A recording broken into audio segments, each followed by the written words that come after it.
My name is Alexandra Martinez, and last Christmas Eve, while my family whispered about my unemployment problem over dinner at the Grandview Country Club, my sister's CEO stood up and announced to the entire dining room that I owned the logistics company that had just saved his corporation $12 million.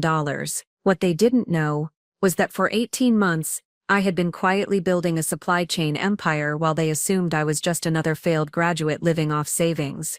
Before we jump back in, tell us where you're tuning from, and if this story touches you, make sure you're subscribed, because tomorrow I've saved something extra special for you. The sterling silver cutlery clinked against bone china as my extended family settled into their annual Christmas Eve tradition at the Grandview Country Club, an establishment that had hosted the Martinez family gathering for the past 15 years. The dining room overlooked snow-covered golf courses through floor-to-ceiling windows, and the soft glow of crystal chandeliers cast everything in the warm light that expensive venues specialize in creating. I adjusted the simple black dress I had chosen specifically to blend into the background, and took my assigned seat at the far end of the mahogany table, the positioning that had become customary for family members whose life choices required diplomatic handling. My parents had developed an art form around seating arrangements that minimized potential sources of uncomfortable conversation while maintaining the appearance of family unity.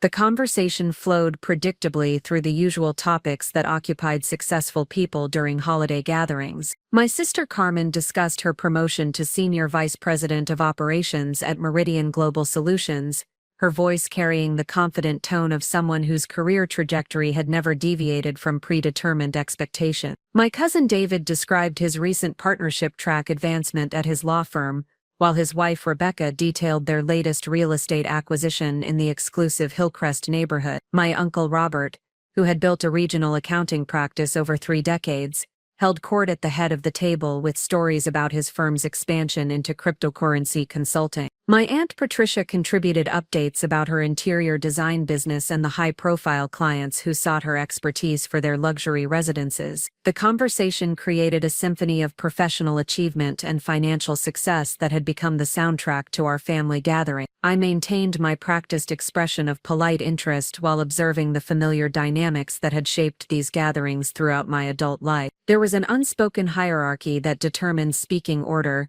conversation topics, and the level of attention accorded to different family members based on their perceived professional status and financial achievement. As the appetizer course was served, my mother attempted to redirect attention toward me with the well-intentioned but ultimately uncomfortable question that had become her signature approach to managing awkward family dynamics. "Alexandra has been taking some time to explore her options," she announced to the table with the determined cheerfulness of someone who had rehearsed this explanation. "It's important to find the right fit, rather than rushing into something that isn't quite right." The statement hung in the air with the weight of diplomatic language that everyone understood but nobody directly challenged. My cousin David offered a sympathetic nod that conveyed both support and pity. "The job market has been challenging lately," he said with the authority of someone who had never personally experienced job market challenges. "Sometimes it takes time to find opportunities that match your qualifications." Rebecca joined the conversation with enthusiasm that barely concealed her curiosity about my financial situation. "Have you been networking through your business school alumni association?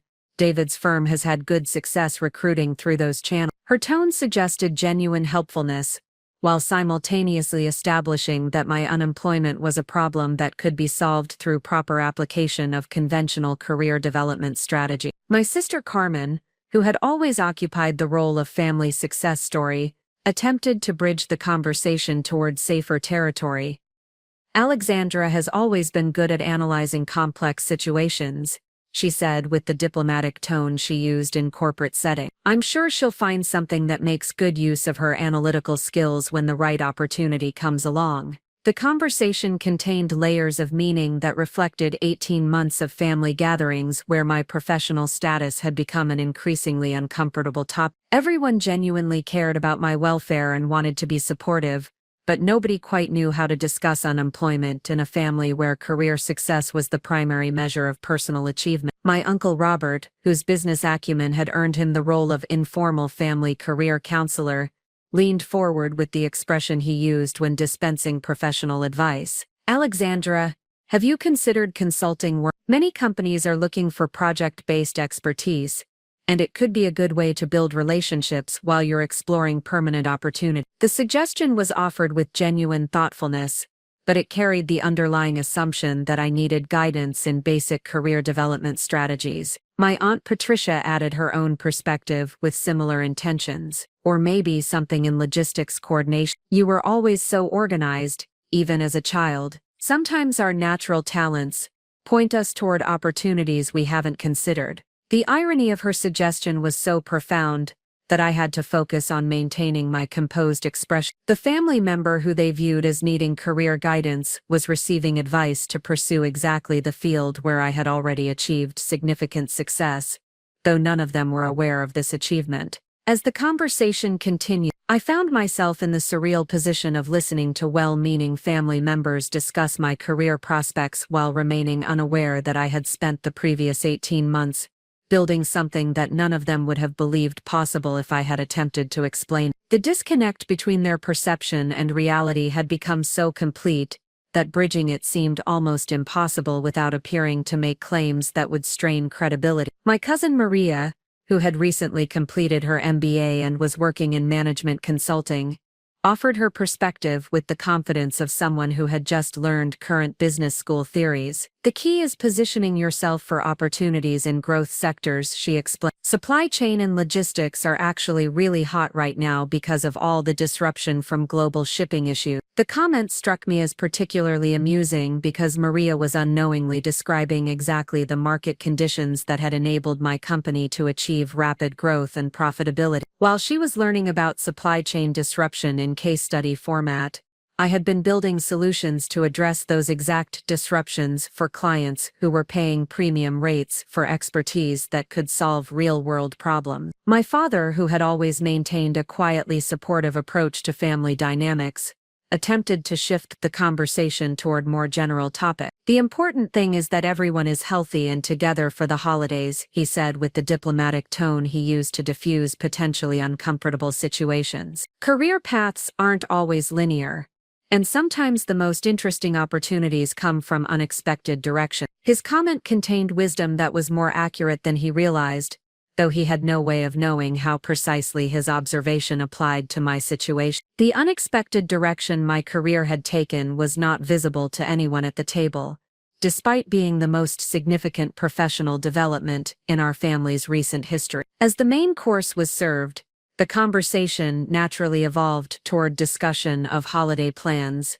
travel arrangements, and family updates that provided safer territory for inclusive discussion. Carmen described her upcoming business trip to oversee a major operational restructuring that her company was implementing to address supply chain challenges that had been creating cost overruns and delivery delay. The irony continued to compound as she detailed problems that were remarkably similar to challenges I had been solving for multiple clients over the past year. Her company was struggling with vendor coordination, inventory management, and transportation optimization issues that represented exactly the type of systematic inefficiencies that my business specialized in addressing. We're bringing in external consultants to help design better processes, Carmen explained. The current system is costing us millions in inefficiencies, but internal teams haven't been able to identify the root causes or develop comprehensive solutions. My uncle Robert nodded with understanding, born of similar business challenges. Supply chain optimization has become incredibly complex, he agreed.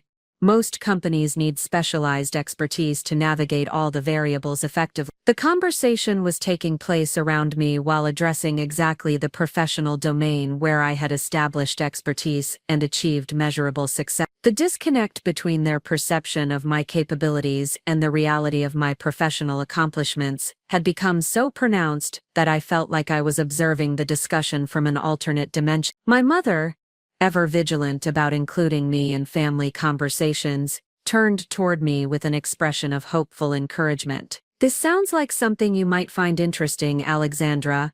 Maybe Carmen could provide some insights about opportunities in her industry. The suggestion was offered with genuine love and support, but it reflected the assumption that I needed assistance in identifying potential career directions rather than recognition that I might already possess relevant expertise. Carmen nodded enthusiastically at the possibility of providing career guidance to her younger sister. "I'd be happy to share what I know about supply chain management," Carmen said with the generous tone of someone offering to help a family member navigate unfamiliar territory. "It's actually a fascinating field with lots of opportunities for analytical people who can understand complex systems." The offer was made with such sincere helpfulness that declining it would have appeared ungrateful, despite the fact that accepting career advice about my own field of expertise created an almost absurd situation. I managed to express appropriate appreciation while maintaining the diplomatic balance that family gatherings required.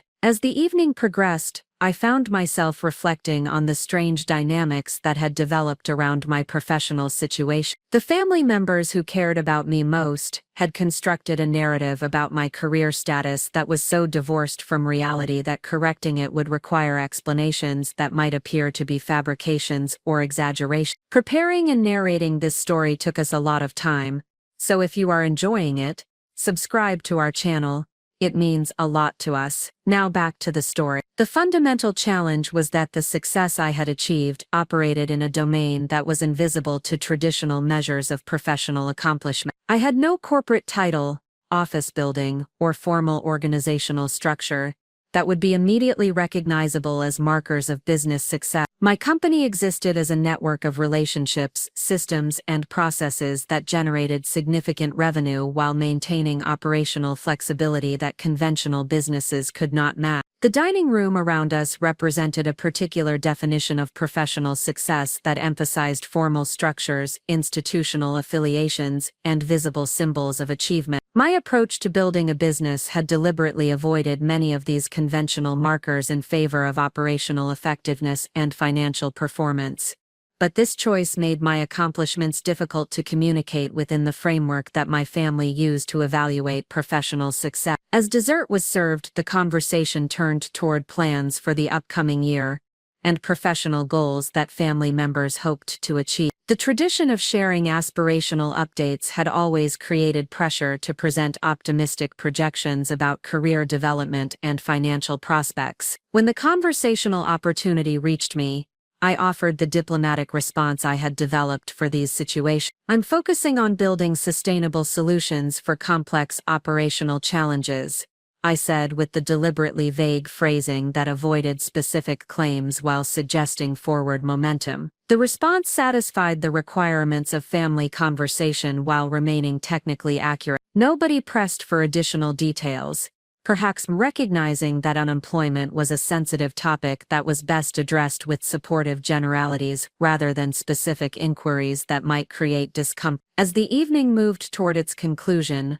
I reflected on the peculiar situation that had developed around my professional identity within our family context. The people who knew me best and cared about me most had formed perceptions about my capabilities and achievements that were fundamentally disconnected from the reality of what I had actually accomplished over the past 18 months. The disconnect was not the result of deception or miscommunication, but rather the natural consequence of building success in ways that operated outside conventional frameworks for measuring and discussing professional achievement. The challenge was not simply correcting misperceptions, but bridging fundamentally different approaches to understanding what constitutes business success. The evening at Grandview Country Club concluded with the familiar rituals of holiday farewells and promises to maintain better communication throughout the coming year. As I prepared to leave, I carried with me the strange sensation of having participated in conversations about my own field of expertise, while being perceived as someone who needed guidance and support to identify potential career opportunities. The contrast between perception and reality had become so pronounced that resolving it would require more than simple clarification. It would require a complete reframing of how my family understood both my capabilities and my achievements,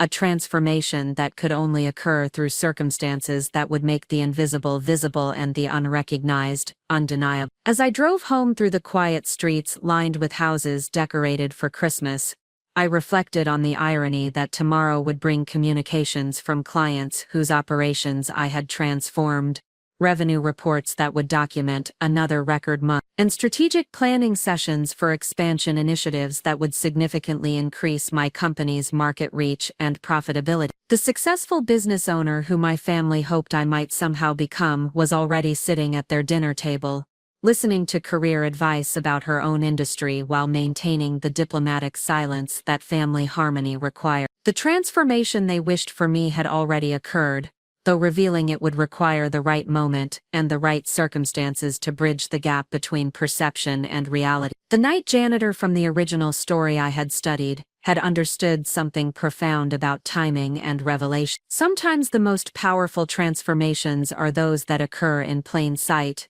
waiting for the perfect moment when the invisible becomes visible and the overlooked becomes undeniable. My moment was coming, though I could not yet predict exactly how it would unfold. The morning after Christmas Eve brought the familiar ritual of opening gifts in my childhood home, a Tudor-style residence in the established Oakwood neighborhood where my parents had raised 3 children who were expected to achieve traditional markers of professional success. The living room maintained the same elegant decor that had impressed visitors throughout my youth, with antique furniture arranged around a grand piano that Carmen had played during her brief period of classical music training. As I sat cross-legged on the Persian rug that had witnessed decades of Christmas mornings, I reflected on the complex dynamics that had shaped my family's understanding of achievement and success. The Martinez family had always operated according to clearly defined expectations about education, career progression, and financial accomplishment that reflected 3 generations of steady upward mobility through conventional professional pathways. My grandfather had immigrated from Mexico with an 8th-grade education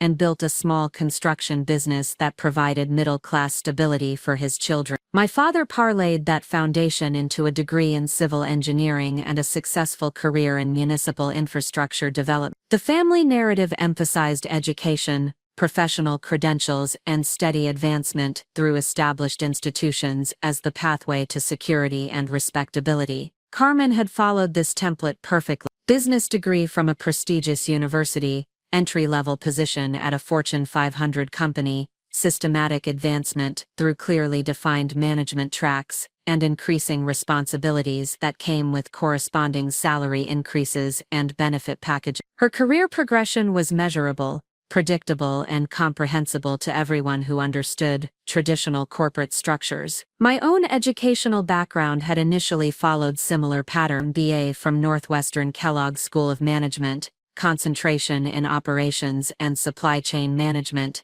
summer internships at consulting firms and multinational corporations. During business school, I had written case studies about supply chain optimization, studied theoretical frameworks for operational efficiency, and completed projects that analyzed complex logistics challenges facing major corporations. The expectation was that this education would lead to a management consulting position or a corporate role in operations management, followed by steady advancement through increasingly senior positions that would eventually culminate in executive responsibility and the financial security that successful careers provide. My academic performance and internship evaluations suggested that this trajectory was not only possible but probable. However, my final semester had included a practicum project that fundamentally altered my understanding of how supply chain management actually operated in practice versus how it was taught in academic settings. I was assigned to work with a mid-sized manufacturing company that was struggling with vendor coordination and inventory management challenges that were costing them approximately $2 million annually in inefficiencies and missed delivery deadlines. The company had previously engaged 2 major consulting firms to address these operational challenges, but the recommended solutions had proved ineffective because they were based on theoretical frameworks that did not account for the specific complexities of their vendor relationship, production scheduling constraints, and customer requirement variations. The academic models assumed standardized processes and predictable variables that did not exist in their actual operational environment. During my 3-month practicum, I spent significant time observing their daily operations, talking directly with warehouse staff, truck drivers, vendor representatives, and customer service personnel who dealt with the practical implications of logistics decisions. I discovered that the real challenges were not the high-level strategic issues that consulting reports had focused on, but rather hundreds of small coordination problems that created cascading inefficiencies throughout their entire supply chain. The breakthrough came when I developed a solution that addressed these micro-level coordination challenges through a combination of technology tools and process modifications that worked with their existing systems, rather than requiring expensive infrastructure changes. The approach was pragmatic rather than theoretical, focusing on immediate improvements that could be implemented quickly and measured objectively. The results exceeded everyone's expectation. Within 6 months, the company had reduced their logistics costs by 37%, while improving delivery reliability and customer satisfaction score. More importantly, the solution was sustainable because it addressed root causes rather than symptoms, and it could be adapted as their business requirements evolved. The success of this practicum project created an unexpected opportunity. The company's CEO, impressed by results that previous consultants had been unable to achieve, asked if I would be interested in developing similar solutions for other businesses in his professional network. He offered to provide introductions and initial project funding in exchange for equity participation in whatever business model I chose to develop. This opportunity forced me to make a decision that would fundamentally alter my career trajectory. I could pursue the traditional path of corporate employment that my family expected, or I could attempt to build a business based on the practical approach to supply chain optimization that had proved successful during my practicum. The choice represented different philosophies about professional development and financial security. The traditional path offered predictability, institutional support, and clear metrics for measuring progress and success. Starting a business offered potential for significant financial returns and professional autonomy, but also substantial risks and uncertainty about future outcomes. Most importantly, it would require me to operate outside the framework that my family used to understand and evaluate professional achievement. After extensive consideration, I chose to pursue the entrepreneurial opportunity. The decision was based on my assessment that the practical approach I had developed could address supply chain challenges that consulting firms and corporate operations teams were not solving effectively. I believed there was significant market demand for solutions that focused on implementation rather than theoretical recommendations. However,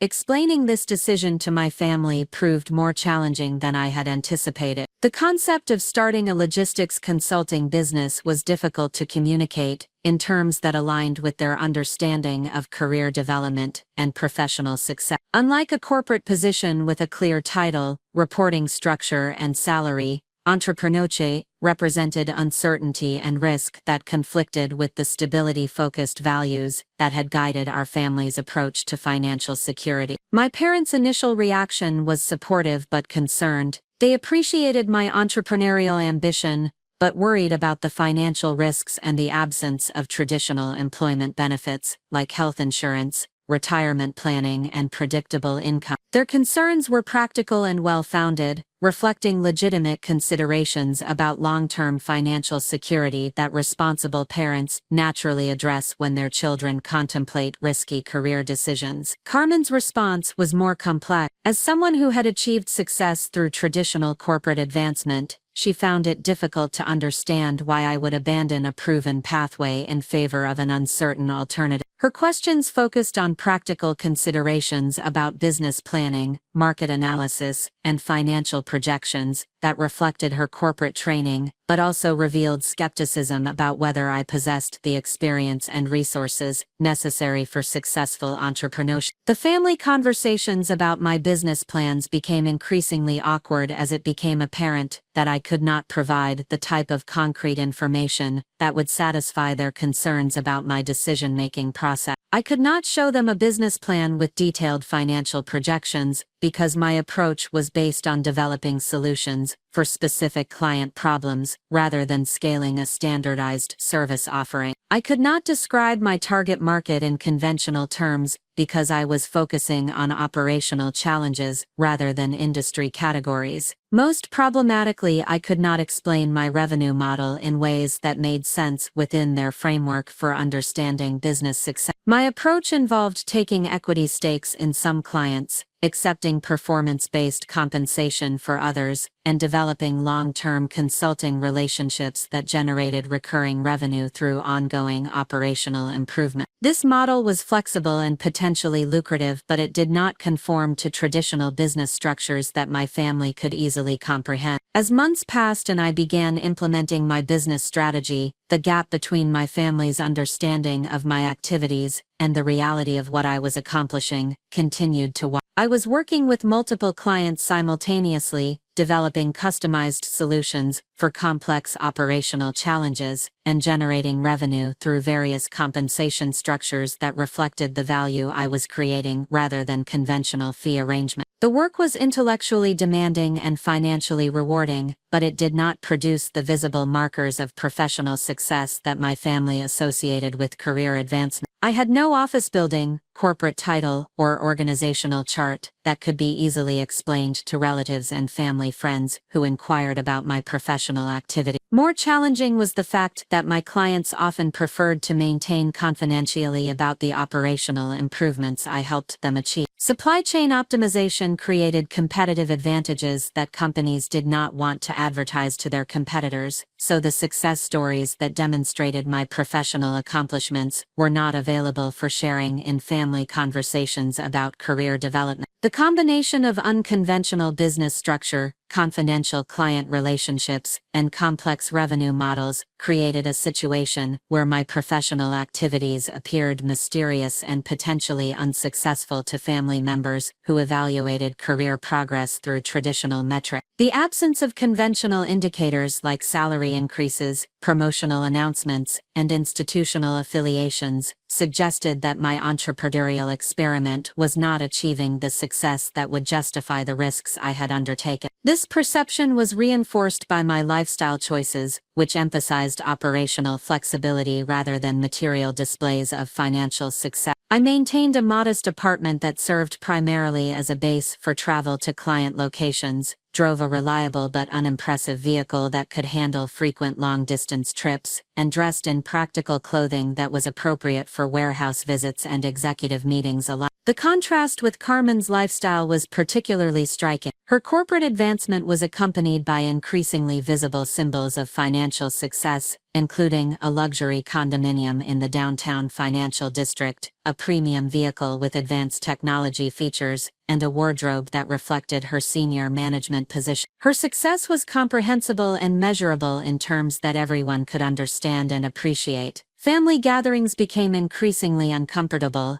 as the apparent gap between our professional achievements became more pronounced. Carmen's career updates involved promotions, salary increases, and expanding responsibilities that demonstrated clear upward trajectory, while my updates involved vague references to consulting projects and operational improvements that sounded less impressive and less financially rewarding. The situation was complicated by the fact that I genuinely enjoyed the work I was doing and was achieving results that exceeded my initial expectations. My clients were saving millions of dollars through operational improvements, my revenue was growing consistently, and I was developing expertise in supply chain optimization that was rare and valuable in the marketplace. However, these achievements were not visible to my family in ways that would demonstrate professional success according to their established criteria. The perception of my professional struggles was reinforced by my financial behavior, which emphasized reinvestment in business development rather than personal consumption. Rather than spending revenue on lifestyle improvements that would signal financial success, I was investing in technology tools, professional development, and business relationships that would support long-term growth, but did not produce immediate visible benefits.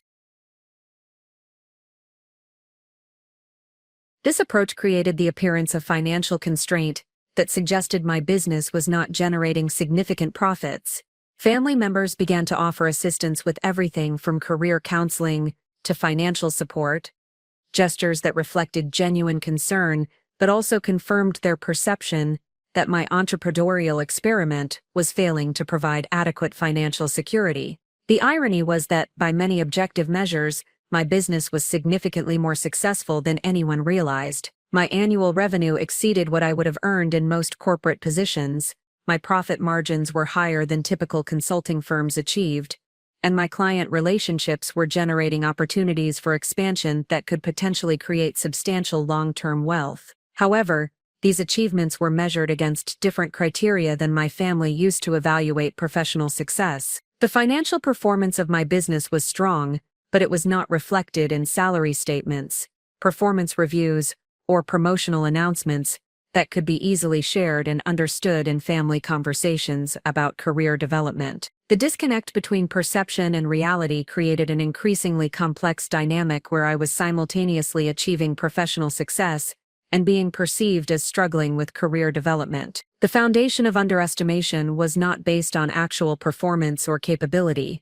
but rather on the incompatibility between unconventional business success and traditional frameworks for measuring professional achievement. This situation would continue to develop until circumstances would eventually force a revelation that would completely reframe my family's understanding of what I had actually accomplished during the period when they assumed I was struggling to establish a successful career. The foundation of underestimation that had been carefully constructed through months of misperception would ultimately become the platform for a transformation that would surprise everyone involved, including myself. The transformation from business school graduate to operational expert did not occur through traditional channels or conventional learning environment. During the 18 months following my decision to pursue entrepreneurial opportunities, I immersed myself in a comprehensive education that combined practical experience with strategic analysis in ways that no academic program could have provided. My first client engagement established the foundation for everything that would follow. Midwest Manufacturing Solutions,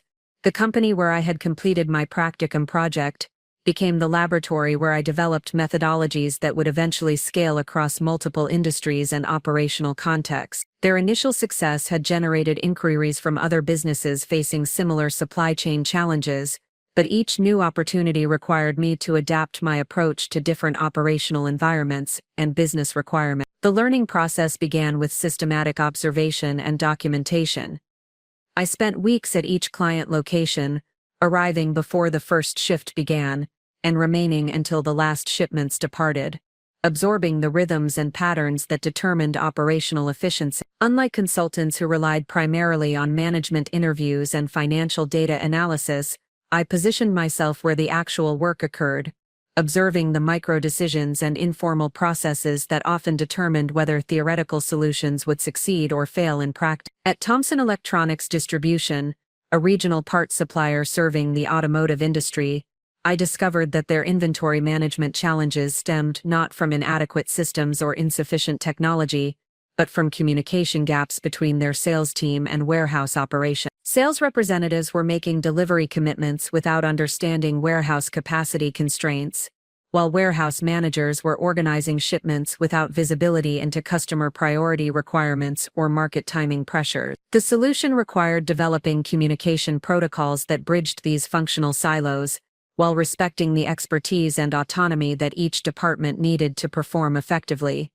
Rather than implementing top-down process changes that might have disrupted existing workflow, I created information sharing mechanisms that allowed sales and warehouse teams to coordinate their activities voluntarily based on shared understanding of operational realities and customer requirements. The implementation took 4 months and reduced their average order fulfillment time from 8 days to 3 days, while improving accuracy rates and customer satisfaction scores. More importantly, the improvement was sustainable because it enhanced existing capabilities, rather than replacing them with external systems that required ongoing maintenance and support. This experience taught me that effective supply chain optimization required understanding organizational dynamics and human factors as much as technical processes and system capability. The most sophisticated analytical tools and process improvements would fail if they did not account for how people actually work together to accomplish shared objectives under real-world conditions that included time pressures, resource constraints, and competing priorities. My approach evolved to emphasize collaborative problem-solving that engaged frontline employees in developing and implementing solutions,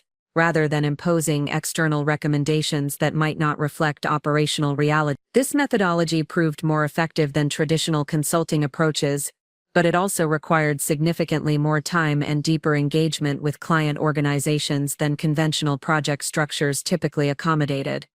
At Cascade Food System, a specialty distributor serving restaurants and institutional kitchens throughout the Pacific Northwest, I encountered supply chain challenges that were complicated by perishable inventory management, temperature-controlled transportation requirements, and delivery schedules that had to accommodate the operational constraints of food service establishments. Their logistics costs were approximately 40% higher than industry benchmarks, but previous attempts to reduce expenses had compromised service quality in ways that threatened customer relationships. The solution required redesigning their entire distribution network to optimize the trade-offs between cost efficiency and service reliability. This involved analyzing delivery routes, warehouse locations, vehicle capacity utilization, and customer ordering patterns to identify opportunities for improvement that would not sacrifice the responsiveness that their customers required for successful food service operations. The project took 7 months and required coordination with transportation providers,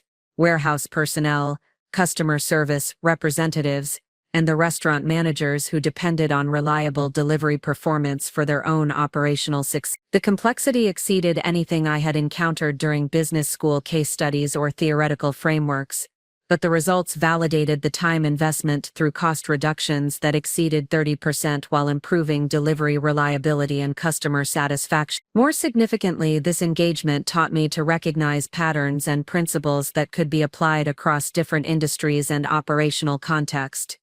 Supply chain optimization was not simply a matter of implementing best practices or standard solutions, but rather a process of understanding the specific constraints and requirements that shaped each organization's operational environment, then developing customized approaches that worked within those constraints while achieving measurable improvements in efficiency and effectiveness. The learning accelerated as I began working with multiple clients simultaneously, each presenting different challenges that required me to develop new analytical capabilities and problem-solving methodology. At Pacific Coastal Logistics, a third-party logistics provider serving e-commerce retailers, I learned to optimize warehouse operations for high-volume, variable demand scenarios where efficiency depended on flexible staffing models and adaptive process flows.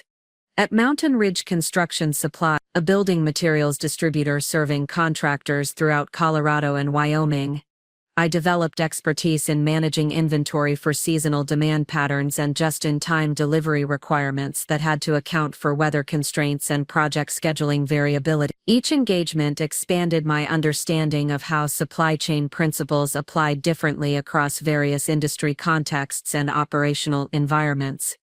The financial rewards grew in parallel with my expanding expertise. Rather than charging conventional consulting fees that were based on time investment, I developed compensation models that tied my earnings to the measurable value I created for clients. This approach aligned my incentives with client success while enabling me to capture a portion of the financial benefits that resulted from operational improvement. At Thomson Electronics, my compensation included equity participation that reflected the long-term value creation from supply chain optimization.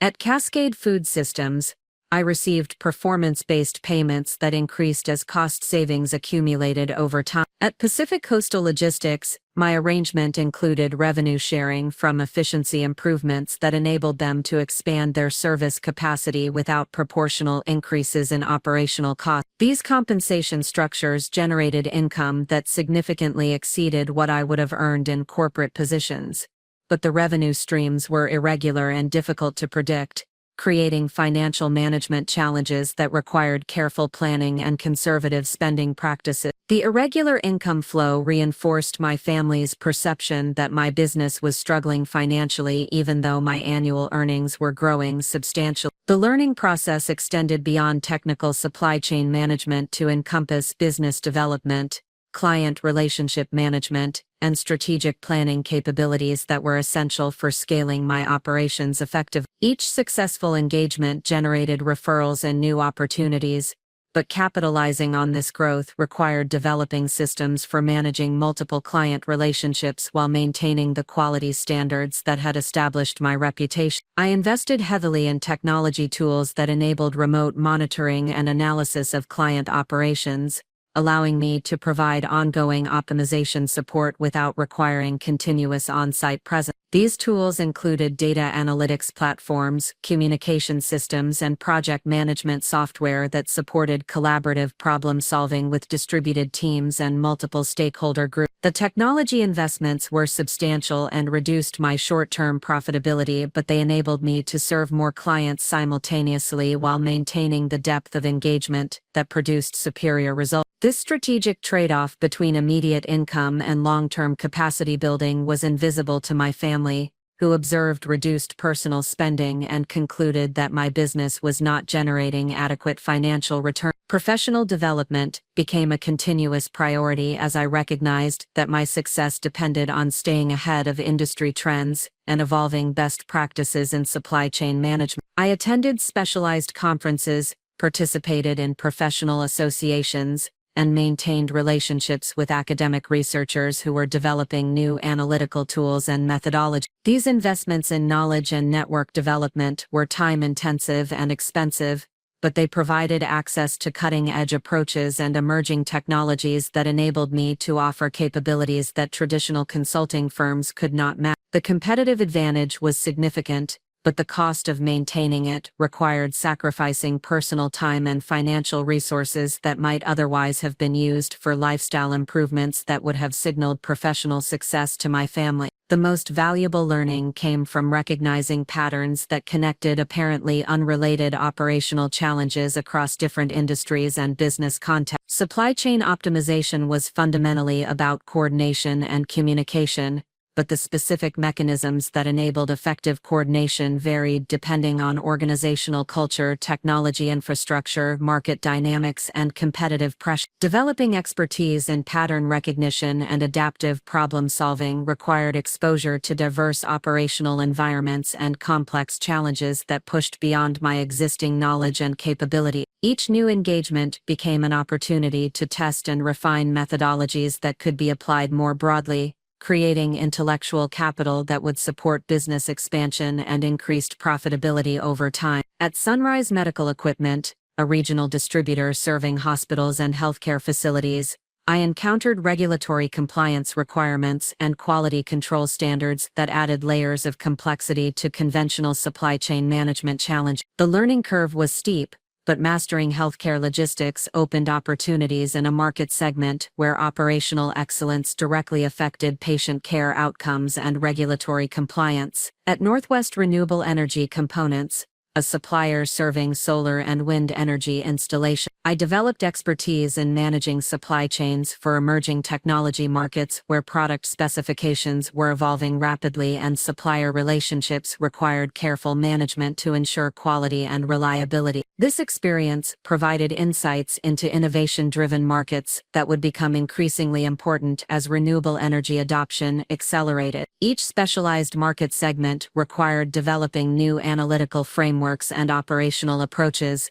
but the underlying principles of coordination, communication, and systematic optimization remained consistent. The learning process was building a portfolio of capabilities that could be combined and adapted to address complex challenges across multiple industries and business contexts. The intellectual satisfaction of solving complex problems and creating measurable value for clients provided motivation that sustained intensive work schedules and continuous learning requirements. Unlike corporate employment, where advancement depended primarily on organizational politics and administrative processes, my success was directly tied to the results I achieved for clients and the expertise I developed through hands-on problem-solving experience. This direct connection between effort and outcome created a powerful feedback loop that accelerated learning and skill development. Every successful engagement validated my methodologies while revealing new opportunities for improvement and expansion. Every challenge that required developing new capabilities expanded my knowledge base and increased my value to future clients. The learning phase was establishing the foundation for business success that would eventually become undeniable,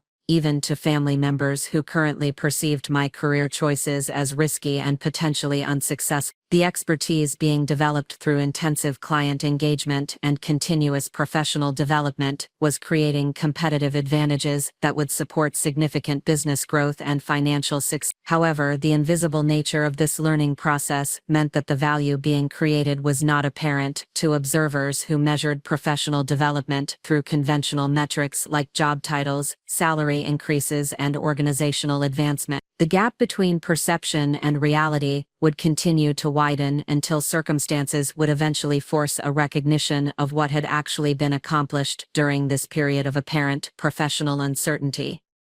The foundation of expertise being established through systematic learning, practical application, would ultimately demonstrate that unconventional career paths could generate superior results for those willing to invest the time and effort required to master complex problem-solving capabilities in high-value market segments where traditional approaches had proven inadequate.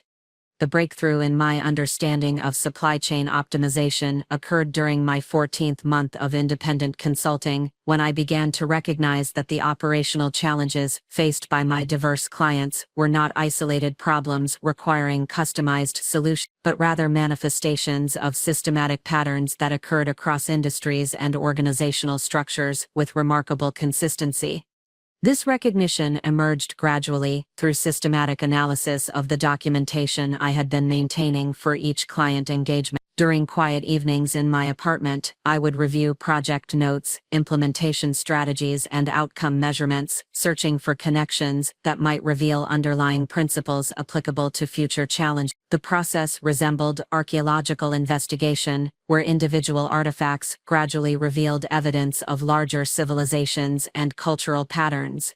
The first pattern I identified involved what I termed information asymmetry cascade. Across multiple client organizations, operational inefficiencies consistently resulted from situations where different departments possessed critical information that was not effectively shared with other units that needed that information to make optimal decisions. Sales teams knew customer preferences and timing requirements that warehouse operations needed for efficient fulfillment planning. Procurement departments understood supplier capabilities and constraints that production scheduling teams required for realistic timeline development. At Denver Metro Healthcare Systems, a regional medical equipment distributor, I documented 17 separate instances where departments were making suboptimal decisions because they lacked information that existed elsewhere in the organization but was not systematically shared. Emergency departments were ordering expensive expedited deliveries because they were unaware that standard inventory included items that could meet their requirements. Purchasing managers were negotiating individual supplier contracts without knowledge of volume commitments that other departments had already established with the same vendor. The pattern repeated at Rocky Mountain Agricultural Supply, where regional sales representatives were promising delivery schedules without understanding seasonal capacity constraints that warehouse operations faced during peak planting and harvest period. Production planning teams were establishing manufacturing schedules without visibility into customer payment terms that affected cash flow requirements and supplier payment capability. The solution consistently involved developing communication protocols and information sharing systems that enabled different functional areas to coordinate their activities based on comprehensive understanding of organizational capabilities and constraints. However, implementing these solutions required overcoming institutional resistance to information sharing that often reflected competitive dynamics between departments, concerns about accountability and performance measurement, and simple organizational inertia that favored familiar processes over potentially superior alternatives.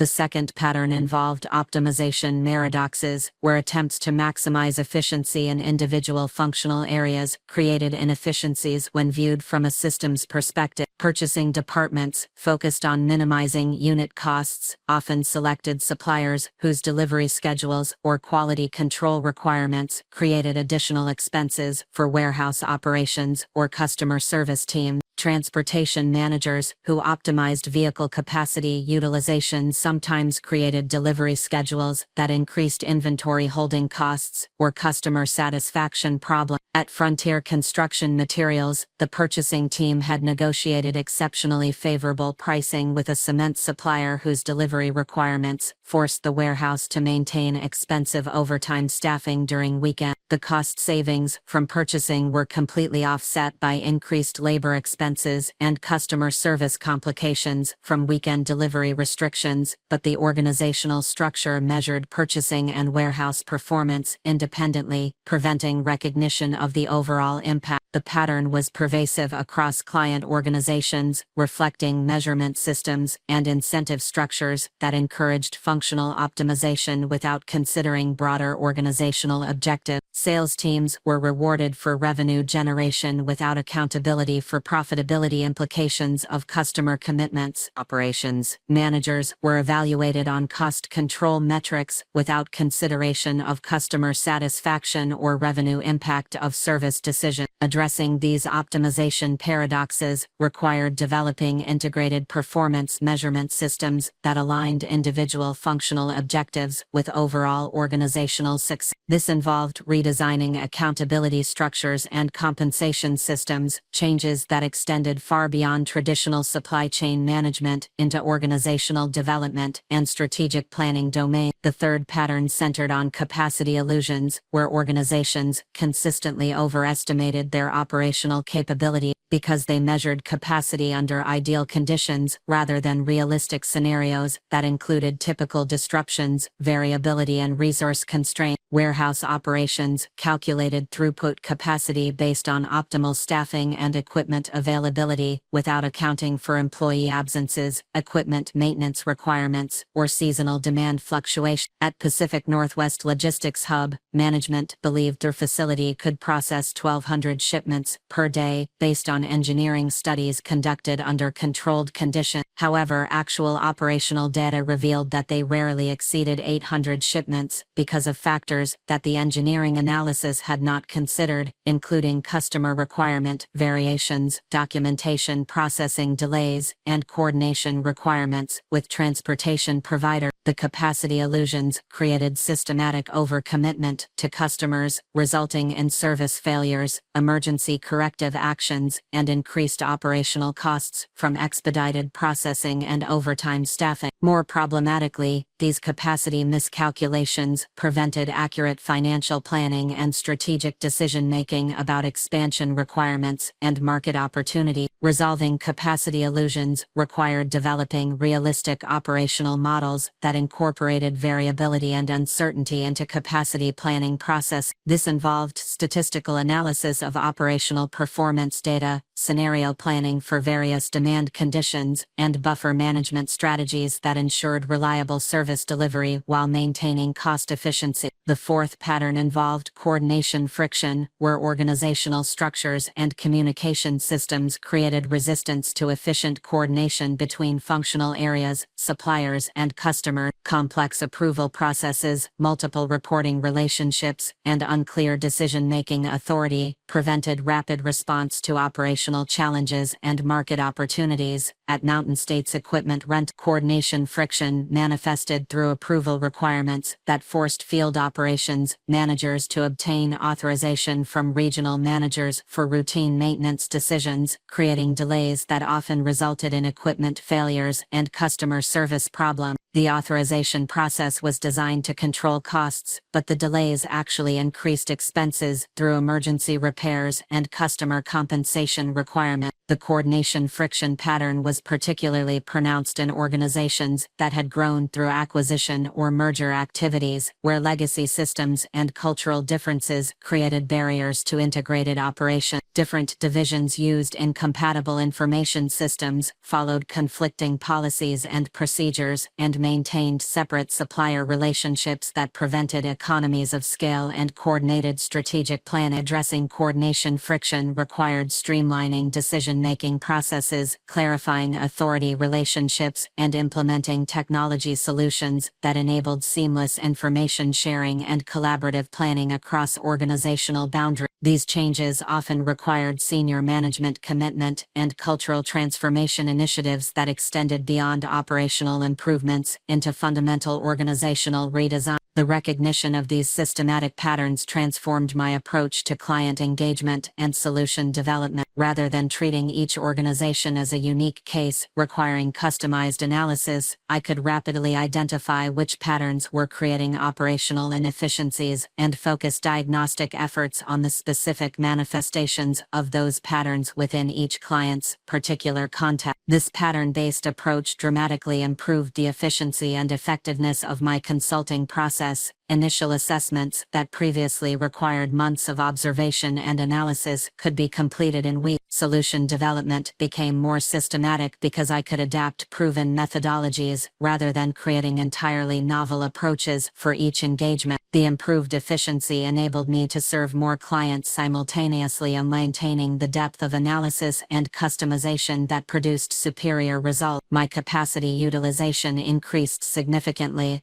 allowing me to accept additional engagements and expand my market reach without proportional increases in time investment or resource requirement. The pattern recognition also revealed market opportunities that were not apparent when focusing on individual client challenges. Organizations across multiple industries were struggling with similar fundamental issues related to information sharing, performance measurement, capacity planning, and coordination process. These widespread challenges suggested demand for systematic solutions that could address root causes rather than symptoms. I began developing standardized diagnostic tools and implementation frameworks that could be applied across different industries and organizational contexts while maintaining the customization necessary for effective results. These tools included assessment methodologies for identifying specific pattern manifestations, implementation templates for solution development, and measurement systems for tracking improvement outcomes. The standardization enabled economies of scale in solution development while preserving the flexibility required for diverse operational environments. Clients benefited from proven methodologies that reduced implementation risk and accelerated results achievement, while I benefited from increased efficiency and scalability that supported business growth and profitability expansion. At Intermountain Food Distribution, application of pattern-based diagnostic tools revealed that all four systematic patterns were contributing to operational inefficiencies that were costing approximately $2. Information asymmetry between sales and warehouse operations was creating customer service problems and expedited shipping expenses. Optimization paradoxes in purchasing and transportation were generating cost savings in individual departments while increasing overall organizational expenses. Capacity illusions in warehouse operations were leading to overcommitment and service failures during peak demand periods. Coordination friction between different product divisions was preventing integrated planning and causing duplicated efforts and missed optimization opportunities. The comprehensive solution addressed all four patterns simultaneously through integrated changes to information systems, performance measurement structures, capacity planning processes, and organizational coordination mechanisms. The implementation required 8 months and generated measurable improvements that exceeded initial projections while establishing sustainable processes for ongoing optimization. The success at Intermountain Food Distribution validated the pattern-based approach and demonstrated its potential for creating significant value across diverse operational environments. The methodology was proving effective for organizations of different sizes, industries, and complexity levels, suggesting broad market applicability and substantial growth opportunity. The financial results from pattern-based engagements consistently exceeded those from earlier customized approaches. Clients achieved greater operational improvements in shorter timeframes, leading to higher compensation levels and stronger referral generation.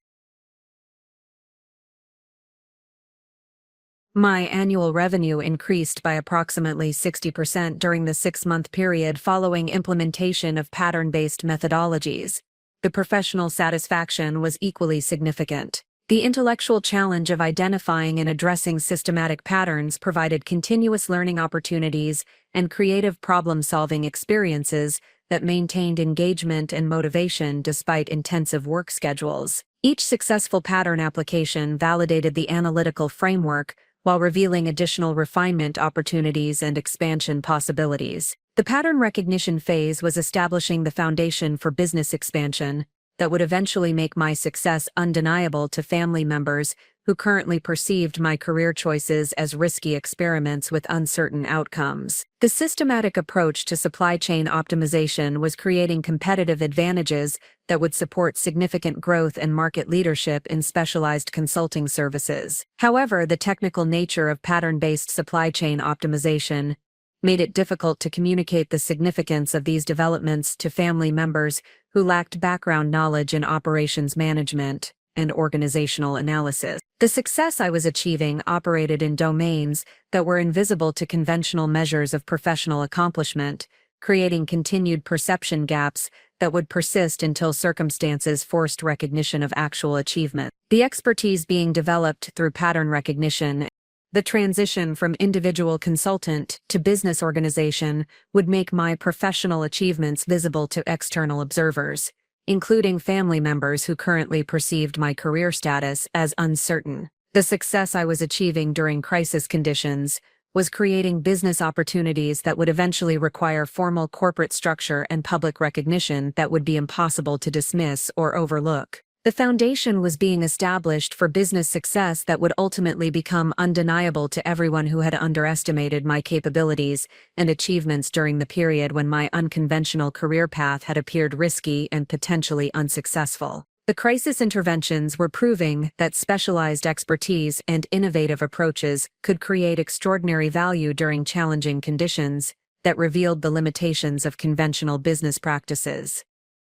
The successful resolution of multiple client emergencies during September established my reputation within specialized industry networks while creating unprecedented opportunities for systematic intelligence gathering that would fundamentally expand my understanding of supply chain vulnerabilities across the broader economic landscape. The crisis interventions had demonstrated the effectiveness of my methodologies under extreme conditions, but they had also revealed the interconnected nature of operational challenges that extended far beyond individual client organizations.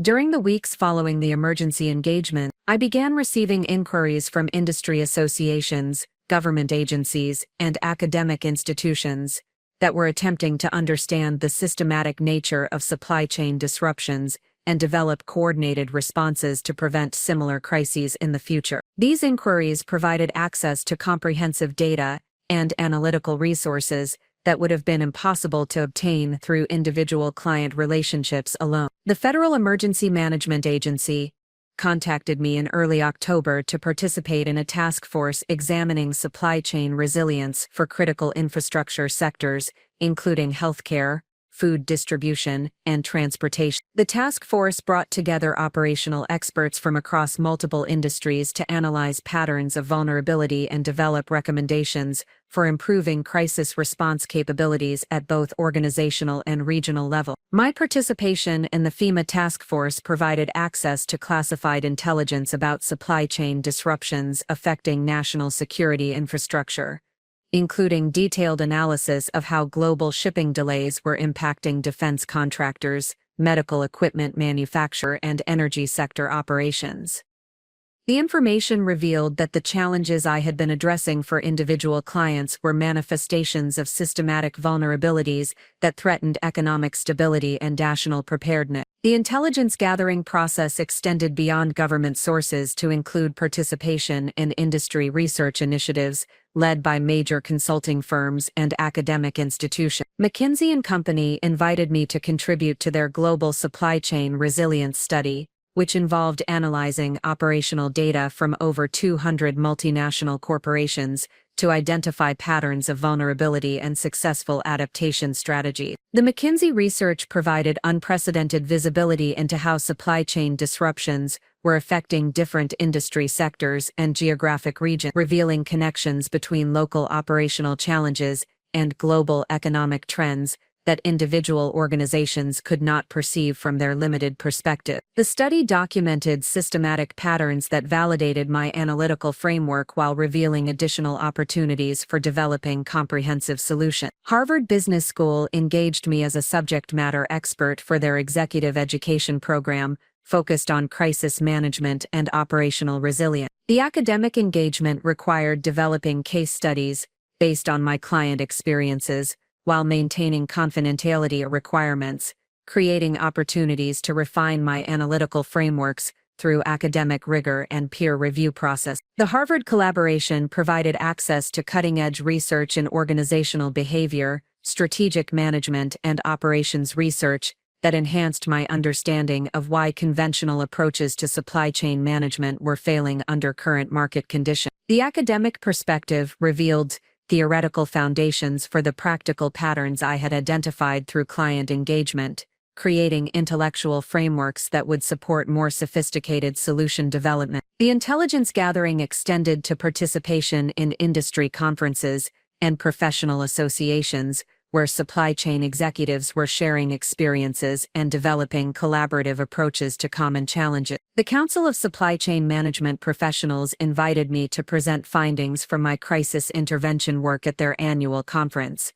providing access to senior executives from major corporations who were facing similar operational challenges. The conference presentations created networking opportunities with supply chain leaders from Fortune 500 companies who were seeking specialized expertise to address vulnerabilities that internal teams and conventional consulting resources could not resolve effectively. These connections revealed the scope of market demand for pattern-based optimization services, while providing intelligence about specific challenges that could inform solution development and business expansion strategy. The most valuable intelligence emerged from systematic analysis of operational data that clients were sharing as part of ongoing consulting relationships. The crisis interventions had established trust relationships that enabled deeper access to internal systems and processes, providing unprecedented visibility into how supply chain challenges were affecting day-to-day operations across multiple industries. At Intermountain Food Distribution, ongoing monitoring of their operations revealed seasonal patterns of vulnerability that conventional planning processes had not anticipated. Temperature-controlled distribution networks experienced systematic stress during summer heat waves and winter storms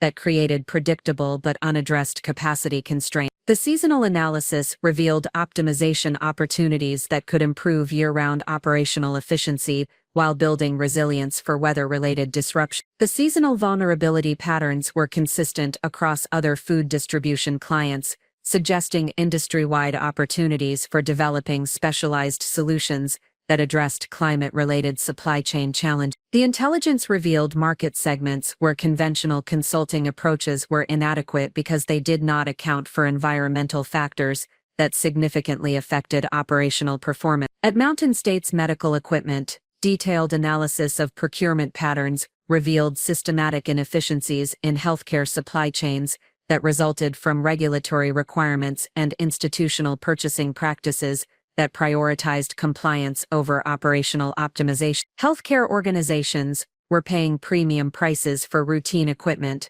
while maintaining excess inventory levels that tied up capital without improving patient care outcomes. The healthcare supply chain intelligence revealed opportunities for developing specialized services that could optimize procurement and inventory management while maintaining regulatory compliance and quality standards that conventional optimization approaches often compromise. The market opportunity was substantial because healthcare cost pressures were creating demand for efficiency improvements that existing vendors could not provide effectively. The intelligence gathering also included systematic monitoring of competitor activities and market trends that could affect future business opportunities. Traditional consulting firms were struggling to adapt their standardized methodologies to crisis conditions, creating market opportunities for specialized approaches that could address complex challenges more effectively. Major consulting firms, including Deloitte, Accenture, and PwC,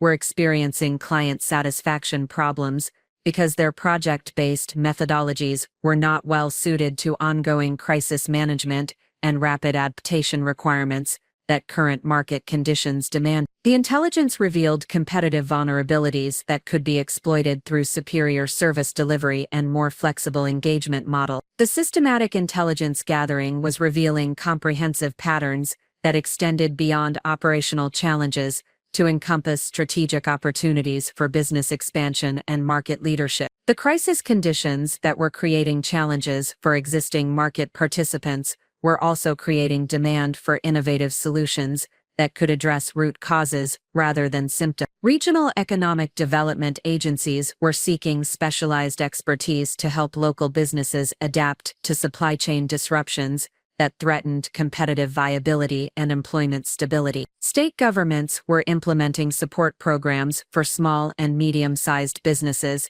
that needed operational consulting but could not afford traditional consulting services. The government support programs created opportunities for developing scalable solutions that could serve multiple clients simultaneously while maintaining cost-effectiveness that conventional consulting approaches could not achieve. The intelligence revealed market segments where pattern-based optimization could create significant value while supporting regional economic development objectives. International trade organizations were documenting how supply chain disruptions were affecting global commerce patterns and creating opportunities for regional suppliers to capture market share from traditional international sources. The trade intelligence revealed strategic opportunities for helping domestic manufacturers expand into markets that global disruptions had made accessible. The comprehensive intelligence gathering was establishing the foundation for business expansion that would position my company as a market leader in specialized supply chain optimization services. The systematic analysis of market conditions, competitor limitations, and client requirements was revealing opportunities for developing integrated solutions that could address multiple challenges simultaneously while creating sustainable competitive advantage. The intelligence was also revealing the interconnected nature of supply chain challenges that created opportunities for comprehensive consulting services that could address operational efficiency, crisis management, strategic planning, and business development through coordinated approaches that conventional consulting firms could not provide effectively. The most significant intelligence concerned the systematic nature of organizational vulnerabilities that were creating widespread demand for fundamental changes to supply chain management approaches. Companies across multiple industries were recognizing that conventional optimization strategies were inadequate for current market conditions, creating unprecedented opportunities for demonstrating the value of pattern-based solutions. The intelligence gathering phase was establishing comprehensive market understanding that would support strategic positioning for business opportunities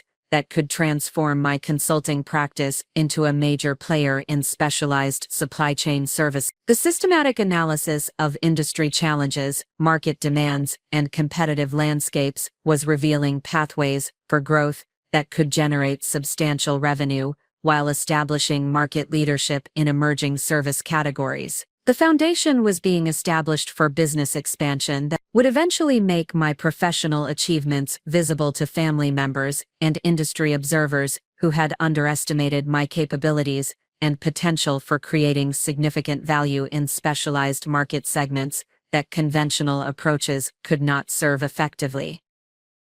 The intelligence gathering was positioning me to capitalize on market opportunities that would ultimately validate the strategic approach I had developed for building expertise in emerging market segments where patient preparation and systematic analysis could create extraordinary competitive advantages and financial success. The expansion from individual consulting practice to comprehensive supply chain optimization firm required developing strategic partnerships and professional relationships that could support the scale and complexity of opportunities emerging from my intelligence gathering activity. During October and early November, I systematically built a network of specialized professionals and technology partners who shared my commitment to delivering exceptional results while maintaining the flexibility and innovation that conventional consulting firms could not provide. The foundation of this network emerged from the crisis intervention work that had demonstrated the value of collaborative problem-solving approaches. The emergency engagements had required coordination with transportation providers, technology specialists, and industry experts who understood the practical challenges of implementing solutions under extreme time pressures and resource constraints. These relationships had proved that superior results could be achieved through partnerships that combined complementary expertise rather than attempting to develop all necessary capabilities internally. Michael Chen, a former MIT professor who specialized in operations research and supply chain modeling, became the first formal addition to my expanding organization. Michael had left academic research to pursue applied consulting after recognizing that theoretical frameworks developed in university settings often failed to address the complexity and variability that characterized real-world operational environments. His expertise in mathematical optimization and statistical analysis provided analytical capabilities that enhanced my pattern-based approaches while maintaining the practical focus that had proven essential for successful implementation. Michael's academic background and research credentials provided credibility with corporate executives who valued theoretical sophistication, while his practical consulting experience ensured that analytical frameworks would translate effectively into operational improvement. The combination of academic rigor and practical application created competitive advantages that neither traditional consulting firms nor specialized boutique practices could match consistently. The partnership with Michael enabled development of proprietary analytical tools that could rapidly diagnose supply chain vulnerabilities and quantify the potential value of optimization. These tools integrated pattern recognition algorithms with statistical modeling capabilities that could analyze complex operational data and identify improvement opportunities that conventional assessment methods often miss. The analytical capabilities provided objective validation for recommendations while enabling precise measurement of implementation results. Sarah Rodriguez joined the organization as Director of Technology Integration, bringing extensive experience in enterprise software implementation and systems integration from her previous role at Oracle Corporation. Sarah's expertise addressed the technology infrastructure requirements that were becoming critical for managing multiple client engagements while maintaining the real-time monitoring and optimization capabilities that distinguished our approach from conventional consulting services. Sarah's corporate technology background provided understanding of enterprise architecture and integration challenges that enabled our solutions to work effectively within existing client technology environments rather than requiring expensive infrastructure replacements that often prevented implementation of I's valuable optimization strategies. Her ability to navigate complex corporate technology environments while implementing innovative solutions created competitive advantages that purely technical specialists could not provide. The technology platform that Sarah developed integrated data analytics, communication systems, and project management tools into comprehensive solutions that enabled distributed teams to collaborate effectively across multiple client engagements and geographic locations. The platform supported real-time monitoring of operational performance while providing collaborative planning tools that enabled clients to participate actively in optimization initiatives rather than simply receiving recommendations from external consultants. Jennifer Kim, a former McKinsey principal with extensive experience in organizational development and change management, brought expertise in implementing complex organizational transformations that ensured optimization solutions would be sustainable rather than temporary improvements that deteriorated over time without ongoing external support. Jennifer's corporate consulting background provided understanding of organizational dynamics and implementation challenges that were essential for achieving lasting results from supply chain optimization initiatives. Jennifer's experience with large-scale organizational change enabled development of implementation methodologies that addressed both technical optimization and human factors that determined whether improvements would be maintained effectively over time. Her understanding of corporate culture and change resistance helped ensure that optimization solutions would be adopted enthusiastically by client organizations rather than implemented reluctantly and abandoned when external consulting support ended. The combination of analytical expertise, technology capabilities, and organizational development knowledge created comprehensive service delivery capabilities that could address the full spectrum of challenges involved in supply chain optimization while maintaining the specialized focus and innovative approaches that had established our competitive position in the market.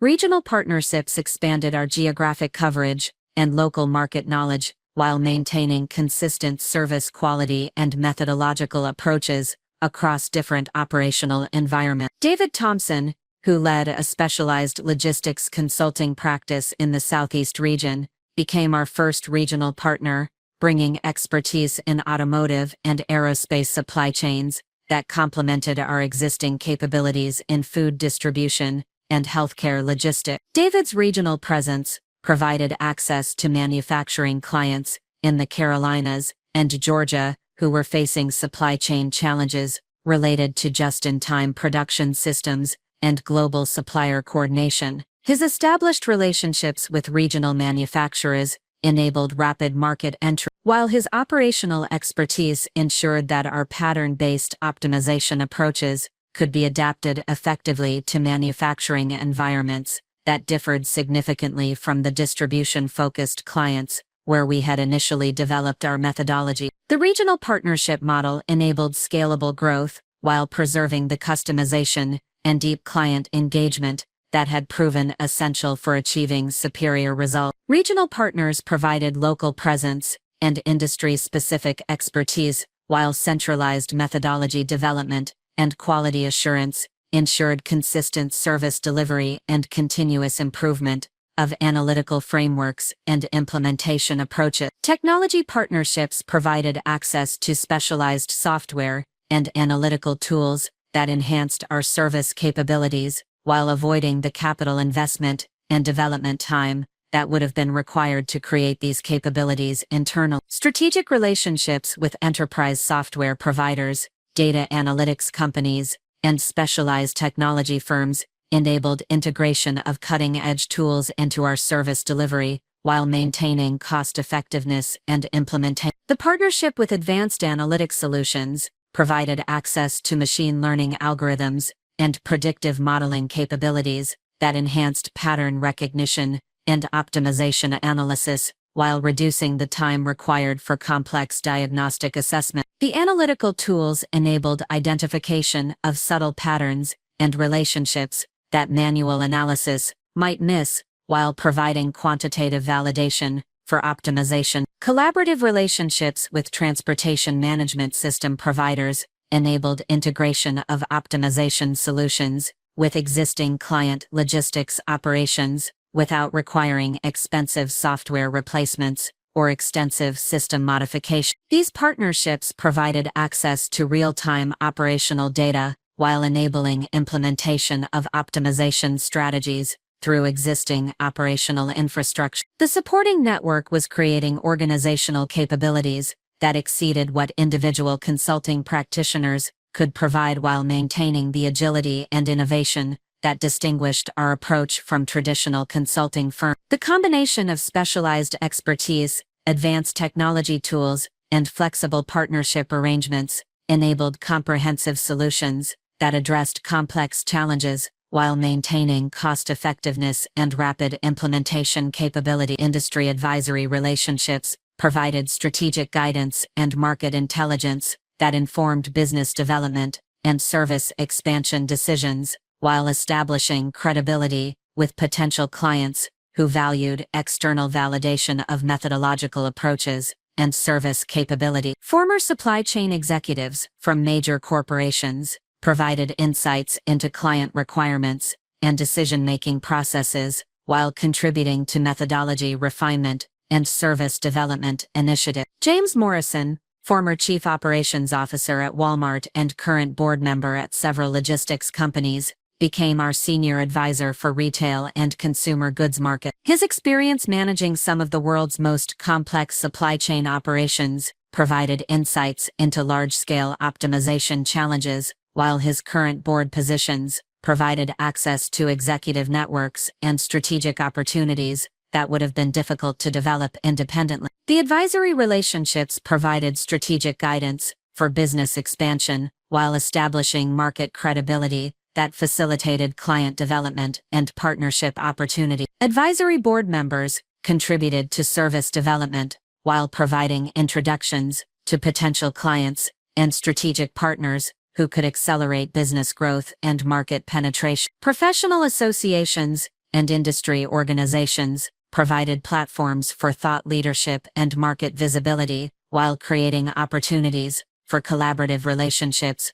with other specialized service providers who could complement our capabilities and expand our market reach. Active participation in supply chain management associations, logistics research organizations, and industry conferences established our expertise while creating referral networks and partnership opportunities. The Council of Supply Chain Management Professionals provided access to senior executives and industry researchers while offering opportunities to present findings and methodology developments that established thought leadership and market visibility. Professional recognition through industry awards and speaking opportunities created credibility that facilitated business development while attracting potential partners and team members who shared our commitment to innovation and excellence. The supporting network was establishing comprehensive capabilities that positioned our organization for significant market expansion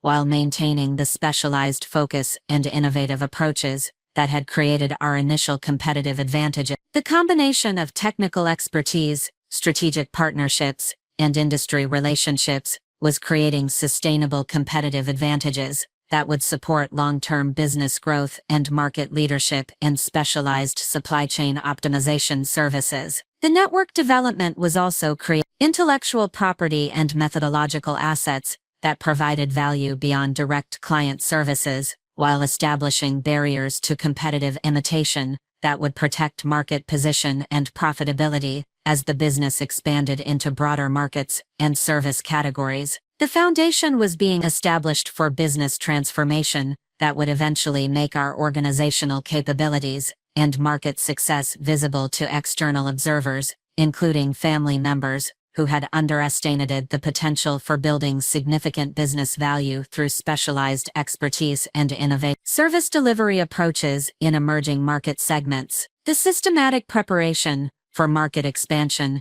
and organizational transformation during November represented the culmination of strategic planning that had been developing throughout the previous months of client success and network building. The foundation of specialized expertise, proven methodologies, and strategic partnerships had created opportunities that required comprehensive preparation to capitalize effectively while maintaining the quality standards and innovative approaches that had established our competitive position. The preparation phase encompassed multiple dimensions of organizational development, including formal business structure, operational systems, financial management, regulatory compliance, and strategic positioning that would support sustainable growth while preserving the agility and client focus that had generated our initial success. The transition from entrepreneurial consulting practice to comprehensive business organization required systematic attention to infrastructure development and process optimization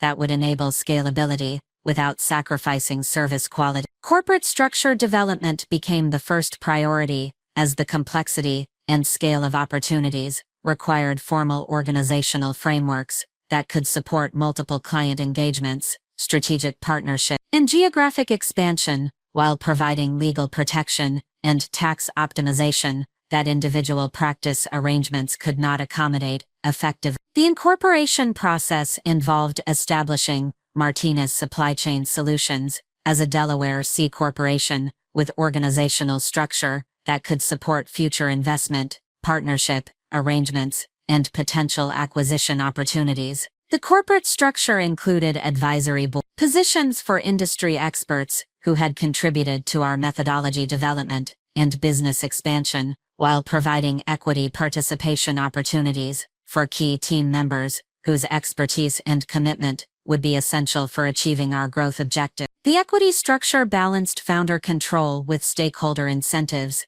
that aligned individual success with organizational performance and long-term value creation. Legal compliance requirements included establishing comprehensive intellectual property protection for the analytical frameworks and methodological innovations that represented our primary competitive advantages. Patent applications were filed for the pattern recognition algorithms, optimization methodologies that had proven effective across multiple industries, while trademark protection was secured for our service delivery approaches and organizational branding that differentiated our offerings from conventional consulting services. The intellectual property development also included documentation of case studies and implementation frameworks that could support training programs and service standardization while protecting proprietary approaches from competitive imitation. The systematic documentation of successful interventions and methodology refinements created knowledge assets that would support business expansion while establishing barriers to competitive entry that would protect a market position and profitability. Financial management systems were implemented to support the complexity of multiple revenue streams, performance-based compensation arrangements, and partnership distributions that characterized our business model. The financial infrastructure included sophisticated accounting systems that could track project profitability, partnership arrangement, and equity participation, while providing real-time visibility into cash flow and resource utilization that would support strategic decision-making and operational optimization. The financial systems also included capital structure optimization that would support expansion requirements while maintaining operational flexibility and founder control that were essential for preserving the innovative culture and client focus that had generated our success. Banking relationships were established with institutions that understood professional services, businesses, and could provide credit facilities and cash management services that would support growth requirements and seasonal variations in revenue flow. Investment preparation included developing comprehensive business plans and financial projections that could support potential equity investment or strategic partnership opportunities that might accelerate growth while providing access to larger markets and specialized capabilities.